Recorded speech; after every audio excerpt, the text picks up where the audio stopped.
Nós vamos entrar na regra número 9. E a regra número 9 é a última regra dos princípios gerais de interpretação. Lembra que nós dividimos as regras em 4 blocos?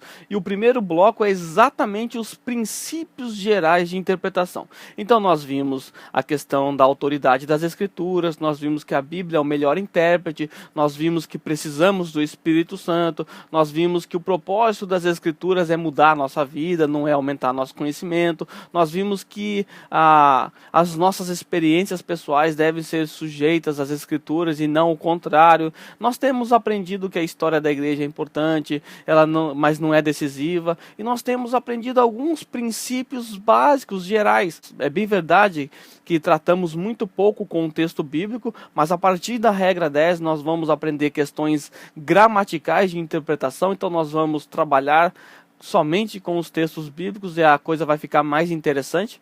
Mas nós hoje concluiremos na regra 9 o último princípio do grupo dos princípios gerais de interpretação. E essa regra número 9, ela vai falar exatamente das promessas. Então a regra 9 diz que nós devemos interpretar as promessas de acordo com a sua sentença e de acordo com o seu contexto. Bom, o que isso significa? Eu começo fazendo uma aplicação a você e eu quero, a partir dessa aplicação, entender se isso está correto ou não. Você está tentando ter um filho, você não consegue ter filho, já faz uns anos que você está tentando e o filho não vem, a criança não vem. Aí algum dos irmãos da sua igreja pega o texto bíblico onde Deus faz uma promessa a Abraão de que ele teria descendentes e essa pessoa dirige essa promessa a você. E fala que naquele ano o Senhor vai te dar um filho e usa aquele texto bíblico e profetiza lá, faz essas coisas todas que você sabe o que eu estou falando, e diz que você vai ter um filho, baseando-se na promessa que Deus fez a Abraão. Passado algum tempo, você não tem filho. O tempo passa, 1 ano que a pessoa falou que você ia ter filho, você não teve, 2 anos, 3, 4, 5 e por fim, você nunca teve seu filho. Hoje você já está com 50 anos que essa promessa foi feita, já não dá nem chance de você ter filho e você não teve esse filho que prometeram a você. Esse uso de promessas está correto? Nós devemos olhar para as promessas de Deus na Bíblia e interpretá-la de acordo com a sentença e o contexto. Quando nós olhamos para as promessas, nós devemos entender que nós temos 2 tipos de promessas nas Escrituras. Uma é as promessas específicas, ou seja, as promessas que são direcionadas a certo tipo de pessoas, a certos indivíduos. Por exemplo, essa promessa que Deus fez a Abraão, não fez a você. Por que você não teve filho até então?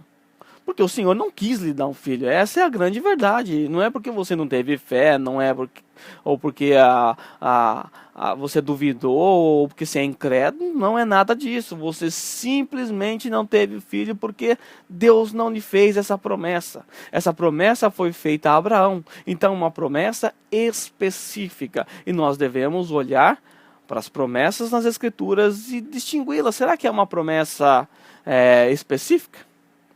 Outra promessa específica que nós temos é a promessa que Deus fez a Davi. Deus disse a Davi que um dos seus descendentes se assentaria no trono para governar para sempre. Bom, Deus não fez essa promessa a você. Deus estava falando a respeito do Messias, do Cristo que viria, da descendência de Davi. Deus não prometeu a você, Deus prometeu a ele. Então você não pode abraçar a promessa que Deus fez a Davi como sendo para você. Ok? Então é importante nós entendermos isso. As promessas na Bíblia são divididas em 2 partes. Promessas específicas, no caso nós vimos de Abraão, e existem muitas promessas específicas nas Escrituras que são direcionadas a certos indivíduos e que você não pode pegar para você como sendo sua. E as promessas gerais. Agora, essas promessas gerais, elas são para todos os cristãos em todas as épocas, em todos os tempos. São promessas que Deus fez ao seu povo. E essa você pode pegar, ela foi feita a você. Então, o que você deve fazer? Você deve olhar para a promessa e você deve distinguir. Bom, essa promessa que eu estou vendo, ela é uma promessa específica? É uma promessa que foi direcionada a Abraão somente?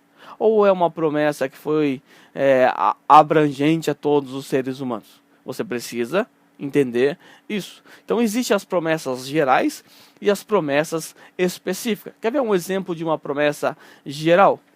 Se nós observarmos 1 João 1,9, nós temos uma promessa geral. E temos várias promessas gerais e eu não preciso ficar citando todas aqui. Mas eu quero citar uma apenas. João 1,9, 1 João 1,9, o texto nos diz: se confessarmos os nossos pecados, Ele é fiel e justo para nos perdoar os pecados e nos purificar de toda injustiça. Ou seja, essa promessa que foi feita aqui é uma promessa que vale para todos os cristãos em todas as épocas. Se você confessar os seus pecados, ou seja, se você fizer isso, Deus lhe promete que lhe perdoará os pecados e purificará você de toda injustiça. Essa é uma promessa geral. Ou seja, os cristãos do primeiro século usufruíram dessa promessa, os cristãos do segundo, do terceiro, do século XVI, e nós também usufruímos dessas promessas. Ou seja, todas as vezes que nós pecamos contra o Senhor, Ele é fiel para nos perdoar. Quando nós nos arrependemos, quando nós confessamos nossos pecados, Ele nos perdoa.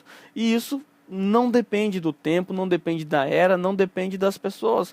Em todo tempo, Deus faz isso com todos os cristãos. Essa é uma promessa geral. Então, essa é a regra número 9, é a última regrinha dos princípios gerais de interpretação. A partir da regra número 10, nós vamos entrar nos princípios gramaticais de interpretação. Então, essa é a regra número 9, é a última regra dos princípios gerais de interpretação. Eu espero que você, ao longo dessas 9 regrinhas, tenha aprendido alguns princípios gerais, alguns princípios simples, mas importantes, que eu não poderia deixar de falar. Mas, a partir da regra número 10, nós vamos aprender os princípios gramaticais de interpretação. Então, se prepare para lidar um pouco mais com o texto bíblico.